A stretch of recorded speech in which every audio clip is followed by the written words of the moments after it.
तो दोस्तों इस सीरीज के एपिसोड पिछले 2 हफ्तों के लिए किसी वजह से कंपनी की तरफ से स्टॉप कर दिए गए थे, लेकिन अब ये दोबारा स्टार्ट हो चुके हैं। तो चलिए एपिसोड को शुरू करते हैं। तो जैसा कि हमने पिछले एपिसोड में देखा था कि हुआंग ने बातियान के फादर को एक ऑफर दिया होता है कि वो अगर उसकी माइन में उसे हिस्सा दे दे और उसका पार्टनर बना ले तो वो जितने भी प्रोडक्शन होते हैं उन्हें सेल करने का काम करेगा, जिस वजह से बातियान के फादर भी खुश हो गए होते हैं और उन्होंने हुआंग की डील मान ली थी, जिस वजह से अब से आगे वो दोनों एक साथ ही काम करने वाले हैं। इस चीज से तो बातियान उसके फादर काफी ज्यादा खुश हो जाते हैं, जिसके बाद यहाँ से ये एपिसोड शुरू होता है। तो इस एपिसोड की शुरुआत में बातियान और उसकी बहन जो होती है वो उस पार्टी में जा रहे होते हैं। तब वहाँ का जो एल्डर होता है वो उन दोनों से पूछ रहा होता है आपके पास इन्विटेशन कार्ड है, जिस पर बातियान कहता है मुझे यहाँ पर त्यान ने भेजा है, उसने शायद आपको हमारे बारे में बताया होगा कि हम यहाँ पर आने वाले हैं। जो सुनकर वो एल्डर कहते हैं अच्छा तो आप लोगों को यहाँ पर त्यान ने भेजा है, इसका मतलब आप बातियान और ये आपकी बहन है। तो आइए आइए, मैंने आपको गलत समझ लिया, आपका तो बहुत ही बड़ा इसके अंदर वेलकम है, गार्डन में काफी सारी सीट खाली है, आप वहाँ पे बैठ जाएं, पार्टी थोड़ी देर में शुरू होने वाली है, अगर किसी चीज की जरूरत होगी तो उसके लिए भी मुझे बता देना। इसलिए बातियान अपनी बहन के साथ वहाँ से पार्टी के अंदर आ जाता है। जो देखकर तो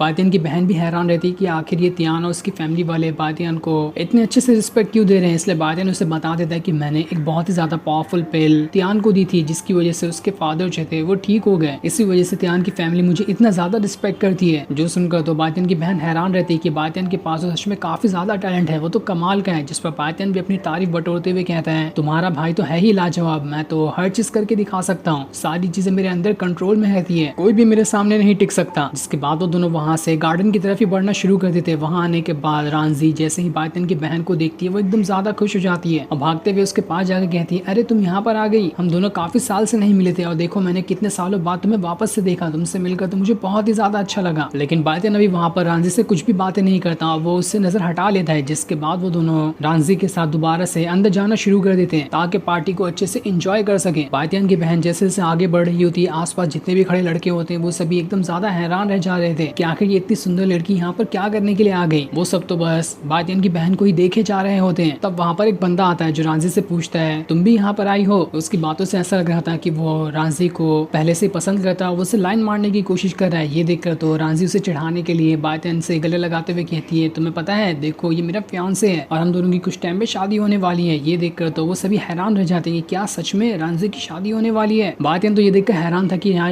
पे रांझी क्या कर रही है, लेकिन तब रांझी उसे चुंडी काटते हुए कहती है जैसा मैं कह रही हूँ वैसा ही करो, इन्हें शक नहीं होना चाहिए कि हमारे बीच क्या चल रहा है। इसलिए बातियान भी वहाँ पर उसे अच्छे से कमर के जरिए पकड़ते हुए कहता है कि हाँ ये सही कह रही है, हम दोनों की कुछ ही टाइम में शादी होने वाली है। जो देखकर तो वो बंदा वहाँ पर जल के एकदम लाल हो जाता है कि आखिर यहाँ पे ऐसा हुआ क्या। वो बातियान से पूछता है आखिर तुम्हारे अंदर ऐसा क्या है जो रांझी ने तुम्हें पसंद किया। वो सारे लोगों से कह रहा होता है क्या कोई मुझे बता सकता है कि इस बातियान की यहाँ पर इतनी भी औकात है कि वो मेरा जूता पकड़ के उठा सके। मुझे तो नहीं लगता। तो आखिर यहाँ पर इस रांझी को इस बातियान के अंदर दिखा क्या जो इसने इसके साथ मंगनी कर ली। जो सुनकर रांझी जो होती है उस बंदे से कह रही होती है त्यान तुम अपनी जुबान से ज्यादा बोलते जा रहे हो, तुम्हारा कोई हक नहीं कि मेरे मैटर के बीच में तुम यहाँ पर आकर ऐसी बातें करो, इसलिए अपना मुंह बंद कर लो वरना मुझसे बुरा कोई भी नहीं होगा। जिस पर त्यान कह रहा होता है अरे रांझी मैं तुम्हारे बारे में गलत कहाँ कुछ कह रहा हूँ, बल्कि मैं तो तुम्हें अच्छी सलाह दे रहा हूँ कि तुम्हें कोई और अच्छा भी मिल जाएगा, तुम इससे गंदे इंसान और घटिया किस्म के इंसान को बिल्कुल भी डिजर्व नहीं कर सकती हो, ना इसके पास पावर है ना इसके पास पैसा है, क्या है इसके पास जो तुमने इसे पसंद किया। अपनी नजर उठा के देखो तुम्हें आसपास भी कई सारे लोग मिल जाएंगे जो तुम्हारे लायक भी होंगे। ये सारी बातें सुनकर तो बातियान का अंदर ही अंदर खून खोल रहा था, उसे इतना ज्यादा गुस्सा आ रहा होता है कि वो यहीं पर त्यान को पीट पीट कर उसकी जान ले ले। साथ ही वहाँ पर रांझी को भी काफी ज्यादा गुस्सा आ रहा होता है। वो त्यान उनके पास आकर उससे कहती है देखो मैं तुम्हें आखिरी मौका दे रही हूँ कि अभी भी मौका है, जाओ तुम बातियान के सामने झुककर उससे माफी मांगो इस तरह से उसका बर्ताव करने के लिए, वरना तुम्हारे लिए अच्छा नहीं होने वाला। लेकिन त्यान उसकी बात नहीं सुनता, वहाँ से बातियान के पास आकर उससे कहता है क्या तुम मेरे बारे में जानना नहीं चाहोगे, मेरा नाम त्यान है और मैं किन फैमिली का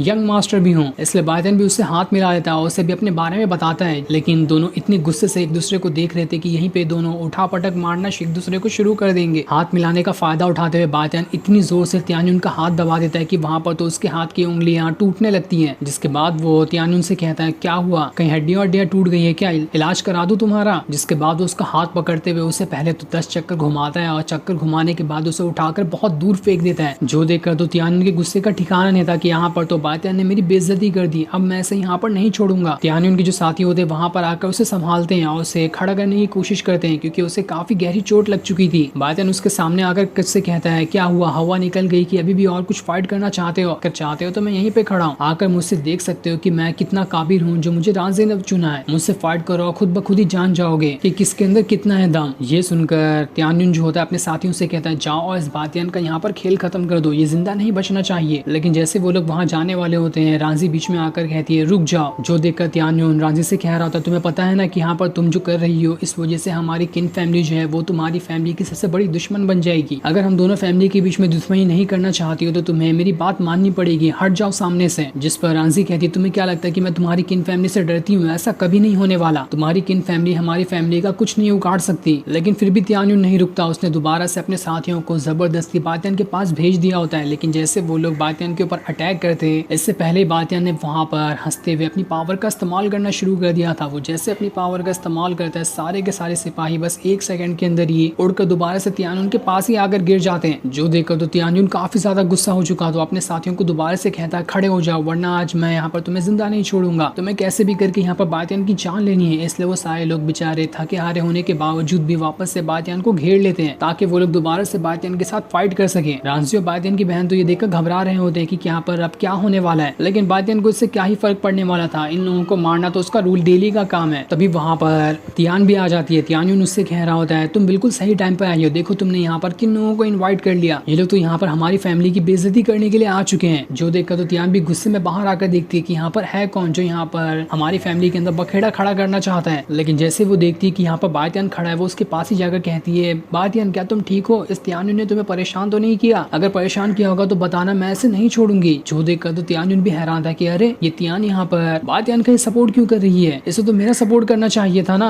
वो तियान से कहता तुम्हें पता है इसने मुझे परेशान करने की कोशिश की, तुम्हारे भाई को, तब भी तुम यहाँ पे ऐसे शांत खड़ी रहोगी। जिस पर तियान अपने भाई से ही कहती है तियानुन मुझे पता है कि बातियान कभी ऐसी हरकत कर ही नहीं सकता, वो तुम ही होगे जिसने उसे जबरदस्ती उंगली की होगी, और बातियान उंगली करने वालों को तो ऐसे नहीं छोड़ता है, इसलिए उसने यहाँ पर तुम्हें सबक सिखाने के लिए ऐसा किया होगा। मैं बातियान को तुमसे ज्यादा ही जानती हूँ। जो देखकर तो तियानुन के गुस्से का ठिकाना नहीं रहता, वो खुद में कह रहा होता है यहाँ पर तो मेरे अपने ही मुझ पे भरोसा नहीं कर रहे, तो बाहर वालों की तो बात ही छोड़ दो, मुझे यहाँ पर बहुत ज्यादा गुस्सा आ रहा है, अब मैं यहाँ पर किसी को नहीं छोड़ने वाला। तभी वहाँ पर तियानुन का फादर आ जाता है जो उससे पूछता है क्या हो रहा है, जिस पर तियानुन अपने फादर को सारी बात बताता है कि यहाँ पर इस बातियान ने हमारी फैमिली के बारे में काफी ज्यादा बुरा भला कहा है। वो यहाँ पर चढ़ा बढ़ाकर कह रहा होता है कि बातियान ने हमारी फैमिली की बेइज्जती की और मुझे परेशान भी किया, मुझे मारने तक की कोशिश की है, इसलिए बातियान को यहाँ पर नहीं जाने देना जिंदा। लेकिन तियान भी वहाँ पर अपने फादर को समझा रही होती कि ऐसा नहीं हो सकता, तियानुन यहाँ पर आपको बढ़ा चढ़ा कर कह रहा है, ऐसा कुछ हुआ ही नहीं था, यहाँ पर आप बातियान पे भरोसा कर सकते हैं, वो कभी ऐसी हरकत नहीं करता। तब तियानुन के फादर खुद ही बातियान से पूछते बातियान तुम ही बातियान हो ना, तुम मुझे बता सकते हो कि यहाँ पर आखिर हुआ क्या था? जिस पर बातियान कहता है हाँ मैं आपको बता सकता हूँ, यहाँ पर किसी ने मेरे साथ पंगा लेने की कोशिश की थी, इसलिए मैंने उसे थोड़ा सा सबक सिखा दिया, इससे ज्यादा यहाँ पर कुछ नहीं हुआ। जो मुझे रिस्पेक्ट देता है मैं उसकी ही रिस्पेक्ट करता हूँ, और जो मुझे रिस्पेक्ट नहीं देता उसका मैं ऐसी हालत करता हूँ कि वो खुद की भी शक्ल कभी आईने में नहीं देख सकता। जो सुनकर तियानुन का फादर कहता है बातियान तुम यहाँ पर मेहमान की तरह आए हो, इसलिए तुम्हें यहाँ पर शांत खड़े रहना चाहिए, और देखो तुम यहाँ पर मुझसे भी इतना एटीट्यूड से बात कर रहे हो, ये तुम्हारे लिए बिल्कुल भी अच्छा नहीं है। तुम्हारी इस हरकत की वजह से तुमने जो भी एहसान हमारी फैमिली के ऊपर किए वो सारे एहसान खत्म हो जाएंगे। जो सुनकर बातियान तियानुन के फादर से कह रहा होता है तो इसका मतलब कि आप मुझसे यहाँ पर पंगा लेना चाहते हैं? अगर ऐसा है तो ले लीजिए, मैं इसके लिए भी तैयार हूँ। ये सुनकर तियानुन का फादर कहता है बस बहुत हो गया, तुम यहाँ पर बहुत ज्यादा बोलते हो, इसलिए अब तुम्हें सबक सिखाना ही पड़ेगा। जिसके बाद तियानुन के फादर ने वहाँ पर अपनी पावर को एक्टिवेट करना स्टार्ट कर दिया था। जो सीन दिखाते ही ये एपिसोड यहीं पर एंड हो जाता है। Thanks for watching.